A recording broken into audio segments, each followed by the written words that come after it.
Bismillahirrahmanirrahim. Assalamualaikum warahmatullahi wabarakatuh.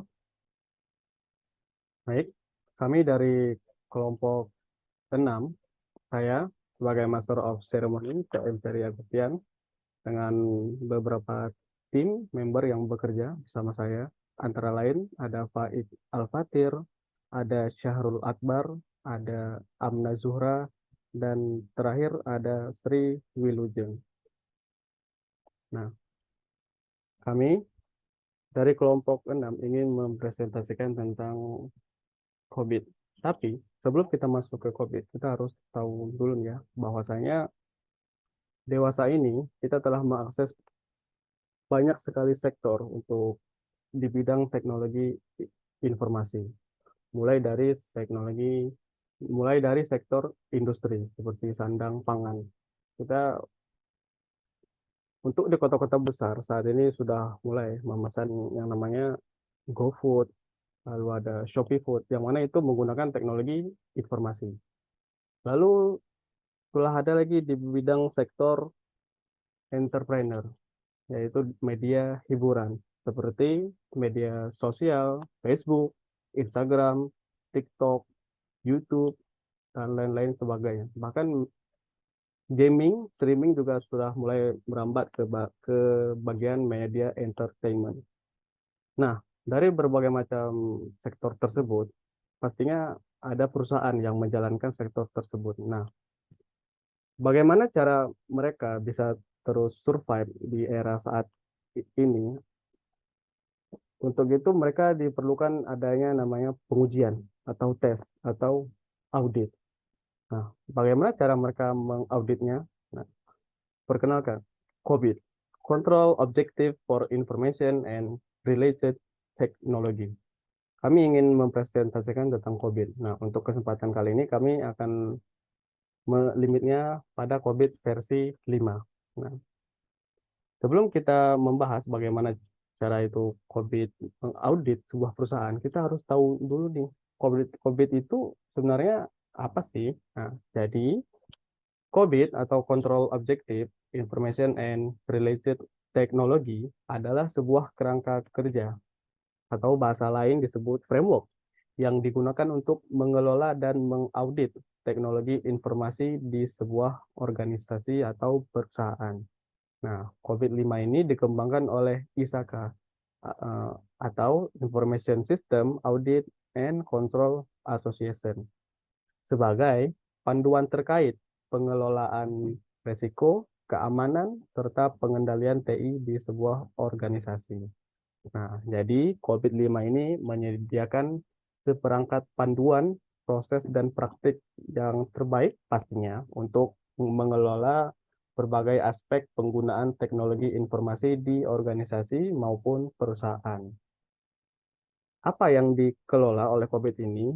Itu ada banyak, meliputi pengelolaan data, keamanan informasi, manajemen resiko teknologi informasi, pengendalian teknologi informasi, dan audit teknologi informasi itu sendiri. Ada bidangnya khusus. Jadi, framework ini membantu organisasi untuk mencapai tujuan bisnisnya melalui penggunaan teknologi informasi yang lebih efektif dan efisien.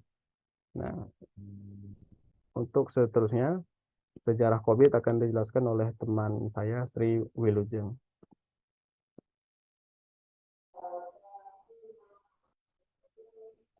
Baik, untuk sejarah COVID-5 sendiri,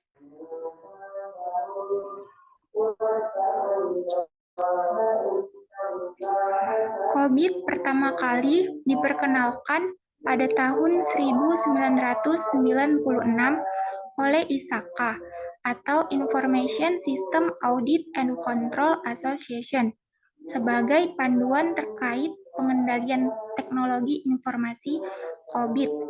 Awalnya dikembangkan untuk membantu organisasi dalam memenuhi persyaratan audit dan pengendalian teknologi informasi yang semakin ketat.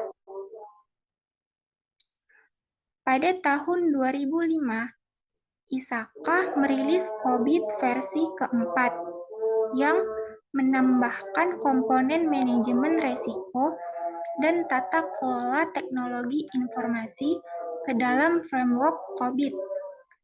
Versi keempat juga menekankan pentingnya keterkaitan antara pengendalian teknologi informasi dan tujuan bisnis organisasi. Pada tahun 2012, ISAKA merilis COBIT versi kelima, yang menjadi versi terbaru saat ini. COBIT 5 adalah perbaikan dari versi sebelumnya, dan memperkenalkan konsep baru seperti tata kelola teknologi informasi dan kemampuan bisnis teknologi informasi. Framework ini juga lebih fleksibel dan dapat disesuaikan dengan berbagai jenis organisasi. COBIT 5 telah diterima dengan baik oleh industri dan diadopsi oleh banyak organisasi di seluruh dunia sebagai panduan pengelolaan dan pengendalian teknologi informasi yang efektif. Saat ini, COBIT 5 tetap menjadi salah satu framework yang paling banyak digunakan di industri teknologi informasi dan audit teknologi informasi.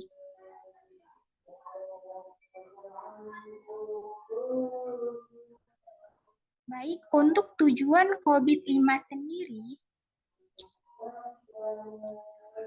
tujuan utama COBIT 5 adalah membantu organisasi dalam mengelola dan mengendalikan teknologi informasi mereka agar dapat mencapai tujuan bisnis mereka dengan lebih efektif dan efisien.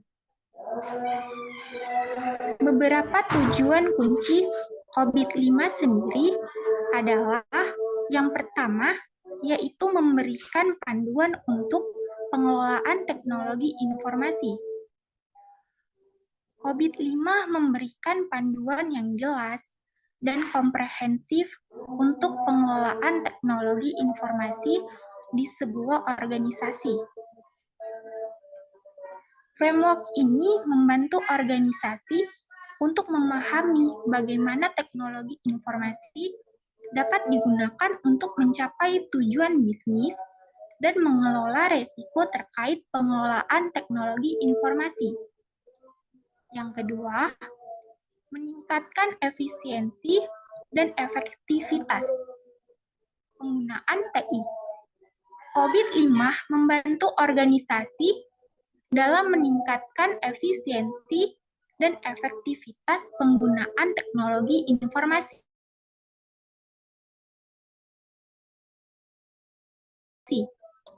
Framework ini memungkinkan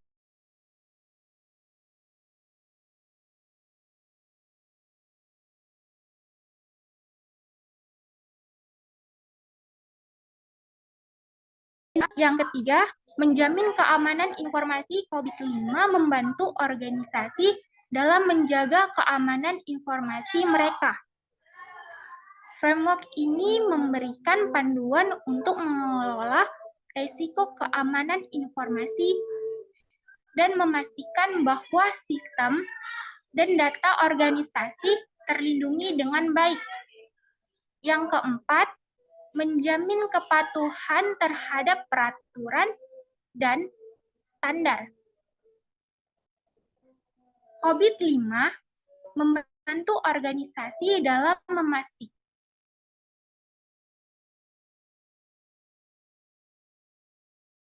aturan dan standar industri yang berlaku. Framework ini memberikan panduan terkait persyaratan, peraturan, dan standar seperti GDPR, ISO 27001, HIPAA, dan lain sebagainya.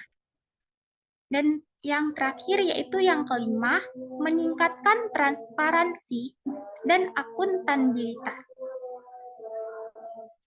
COVID-5 membantu organisasi dalam meningkatkan transparansi dan akuntabilitas pengelolaan TI mereka.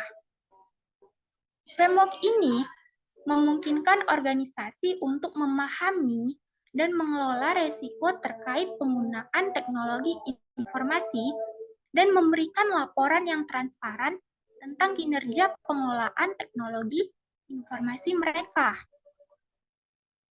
Dengan tujuan-tujuan tersebut, COVID-5 membantu organisasi dalam meningkatkan nilai bisnis mereka melalui penggunaan teknologi informasi yang lebih efektif dan efisien, serta meningkatkan keamanan, kepatuhan, dan akuntabilitas pengelolaan teknologi informasi mereka. Baik, selanjutnya akan dijelaskan oleh teman saya mengenai teori COVID-5. Teori COVID-5. COVID-5 merupakan sebuah framework pengelolaan TI yang dibuat oleh ISAKA dan dirilis pada tahun 2012. Framework ini memiliki tujuan untuk membantu perusahaan dalam mengelola, mengawasi, dan mengaudit penggunaan teknologi informasi secara efektif dan efisien. COVID-5 didasarkan pada beberapa teori dan konsep utama, di antaranya adalah yang pertama yaitu proses bisnis. COVID-5 memfokuskan pada pengelolaan TI dari perspektif proses bisnis. COVID-5 membantu perusahaan dalam memahami dan mengelola proses bisnis yang mendukung penggunaan teknologi informasi dengan lebih efektif dan efisien. Yang kedua yaitu ada pemangku kepentingan. Yaitu COVID-5 mengakui bahwa ada banyak pemangku kepentingan yang terlibat dalam penggunaan TI seperti yang pertama yaitu pengguna layanan TI, yang kedua manajer, yang ketiga auditor, yang keempat pemilik bisnis, dan yang kelima regulator.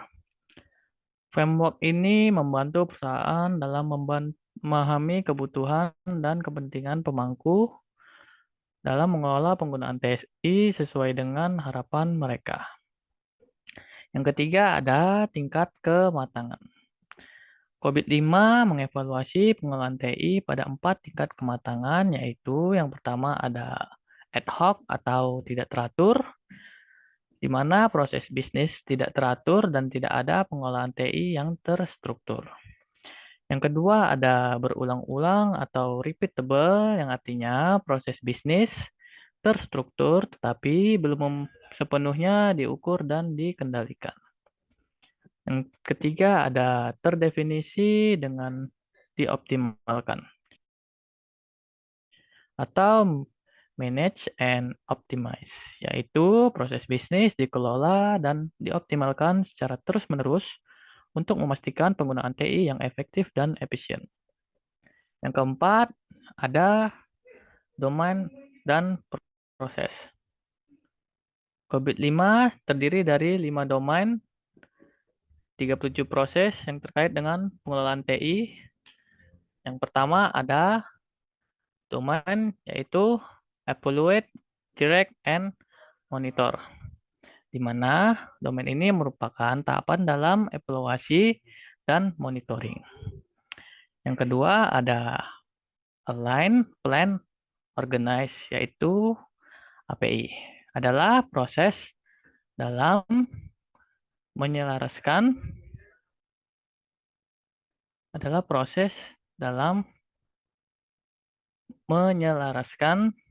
merencanakan, dan mengatur dalam suatu organisasi. Yang ketiga ada build, acquire, and implement, atau disingkat BAI. Adalah tahapan dalam proses membangun atau merancang dan mengimplementasikan suatu tata kelola. Yang keempat ada delivery, service, and support, yaitu DSS. Adalah proses mengirim, melayani, dan dukungan. Yang kelima ada monitor, evaluate, and assess, atau disingkat MEA, adalah proses memantau, mengevaluasi, dan menilai. Setiap proses memiliki tujuan, praktek terbaik, dan tindakan yang harus dilakukan untuk mencapai tujuan tersebut. Dengan adopsi COVID-5, perusahaan dapat memahami bagaimana TI dapat mendukung dan memperbaiki proses bisnis, memenuhi kebutuhan pemangku kepentingan, meningkatkan kematangan pengelolaan TI, serta mengelola penggunaan TI dengan lebih efektif dan efisien. Untuk kali ini, kami akan fokus menjelaskan domain yang keempat, yaitu DSS. Yang lebih tepatnya DSS 6 sampai dengan DSS 9. Selanjutnya akan dilanjutkan oleh teman saya.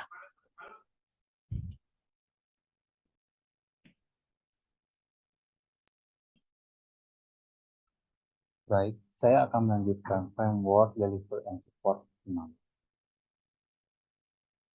Lanjut. Framework deliver support 6. Jadi tugasnya apa? Jadi tugasnya dia adalah mengidentifikasi dan mengalokasikan biaya untuk pengiriman dan dukungan layanan TI.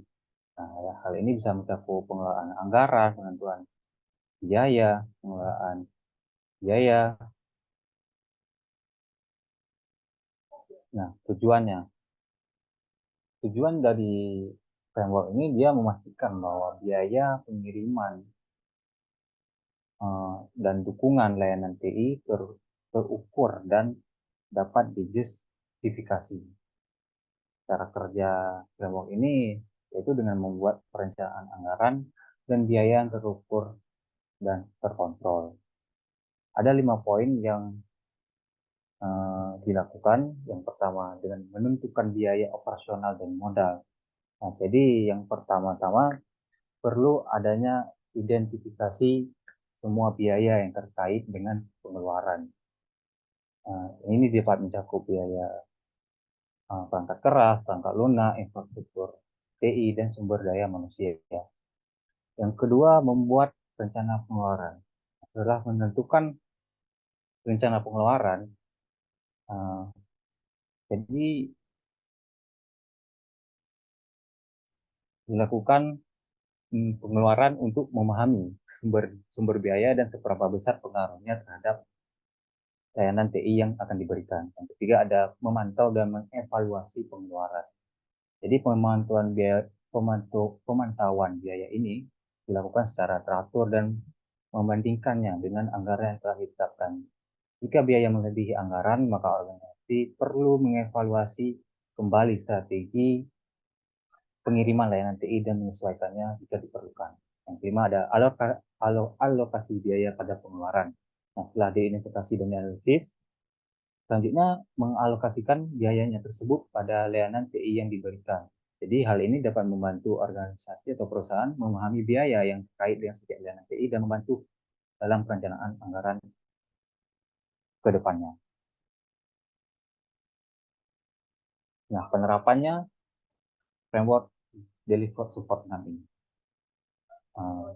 Biasanya prakteknya ada di perusahaan dapat dilakukan dengan cara menunjuk seorang manajer keuangan pada perusahaan untuk bertanggung jawab pada pengelolaan anggaran dan biaya. Lanjut. Deliver and support 7. Jadi tugas dari framework ini dia bertanggung jawab untuk memberikan pendidikan dan pelatihan pada pengguna layanan IT.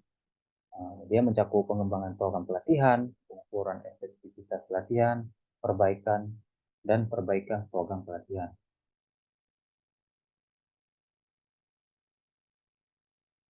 Nah, tujuannya adalah untuk memastikan pengguna layanan TI berpengetahuan yang cukup menggunakan layanan TI dengan efektif. Cara kerjanya dengan cara membuat program pelatihan dan memberikan pendidikan dan kebutuhan penggunaan layanan TI.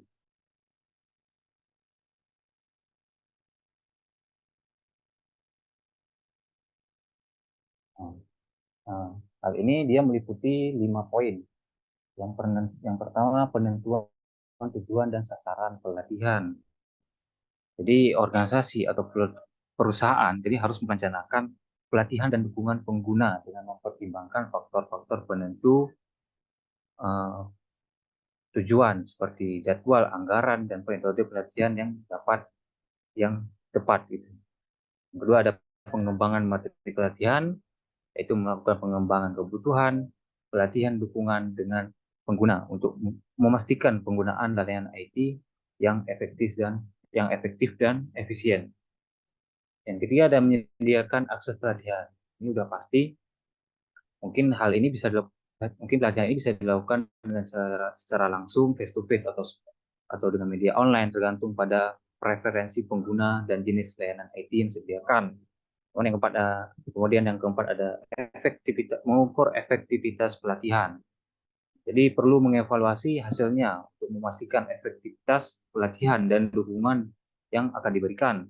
Evaluasi dapat dilakukan dengan survei pengguna, tes pengetahuan atau pengamatan langsung. Kelima ada melakukan perbaikan program pelatihan. Jika evaluasi menunjukkan adanya kekurangan atau masalah, organisasi atau perusahaan harus melakukan perbaikan dan peningkatan pada praktik latihannya dengan dukungan pengguna untuk meningkatkan efektivitas. Lanjut.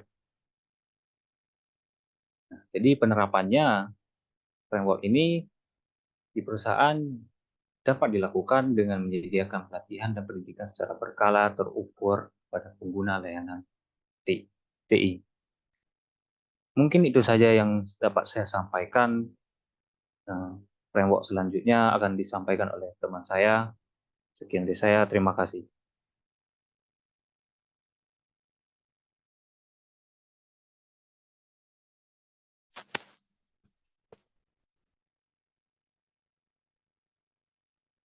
Baik, selanjutnya Framework COBIT 5, Deliver and Support 8.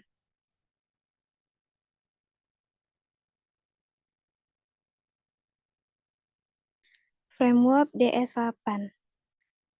Setiap ada masalah yang dialami oleh pengguna, maka dapat dilaporkan ke bagian helpdesk. Selanjutnya, dengan proses review di tingkat manajerial untuk mengatasi masalah tersebut. Jadi dapat disimpulkan, DS8 merupakan proses yang bertanggung jawab untuk mengelola service desk atau meja layanan TI. Proses dari DS8 ini mencakup pengembangan dan pengelolaan service desk. Yang kedua ada pengukuran aktivitas service desk.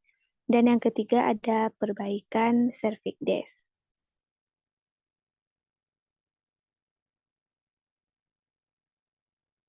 Tujuan dari DS8 ini adalah untuk memberikan dukungan dan aktivitas yang efektif dan responsif kepada pengguna layanan TI. Dan cara kerjanya adalah dengan membuat dan mengelola service desk yang sesuai dengan kebutuhan penggunaan layanan TI. Dan kebutuhannya meliputi pengembangan prosedur dan paduan service desk.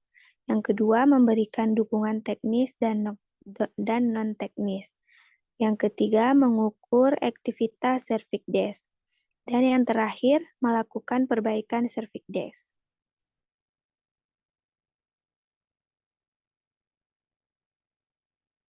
Selanjutnya ada penerapan DS8. Penerapan DS8 pada prakteknya di perusahaan dapat dilakukan dengan menyediakan service desk yang responsif dan efektif untuk menerima permintaan, dukungan, dan masalah teknis dari pengguna layanan TI.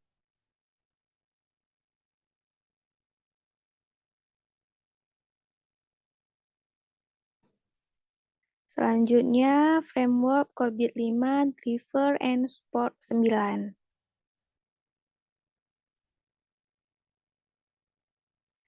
Perusahaan yang telah memiliki prosedur untuk memantau terhadap aktivitas dan pengaksesan database yang dilakukan oleh pihak pengelola di dalam lingkungan perusahaan. Selain itu, terdapat kebijakan, prosedur, dan standar yang berisi etika penggunaan komputer dan hak akses pengguna terhadap data perusahaan. Tetapi sebelum ada fasilitas yang memantau pertukaran antar data bagian dan perusahaan tersebut. Jadi dapat disimpulkan DS9 merupakan proses yang bertanggung jawab untuk mengelola konfigurasi dan basis data, konfigurasi untuk memastikan bahwa informasi mengenai konfigurasi sistem TI tersebut dan akurat. Proses dari DS9 ini terdiri dari 3 poin. Yang pertama, ada identifikasi konfigurasi. Yang kedua adalah pengukuran efektivitas manajemen konfigurasi.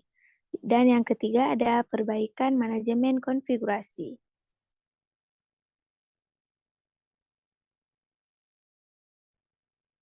Selanjutnya ada tujuan dari untuk memastikan bahwa informasi konfigurasi sistem TI dapat diakses dengan mudah dan akurat. Sedangkan cara kerja dari DS9 ini adalah dengan membuat basis data konfigurasi yang akurat dan terbaru, serta memastikan informasi konfigurasi dapat diakses oleh semua pihak dan yang membutuhkan.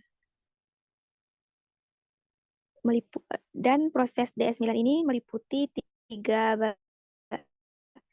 poin. Yang pertama, identifikasi dan dokumentasi item konfigurasi. Yang kedua, pemantauan dan pengukuran aktivasi manajemen konfigurasi. Yang ketiga, perbaikan manajemen konfigurasi.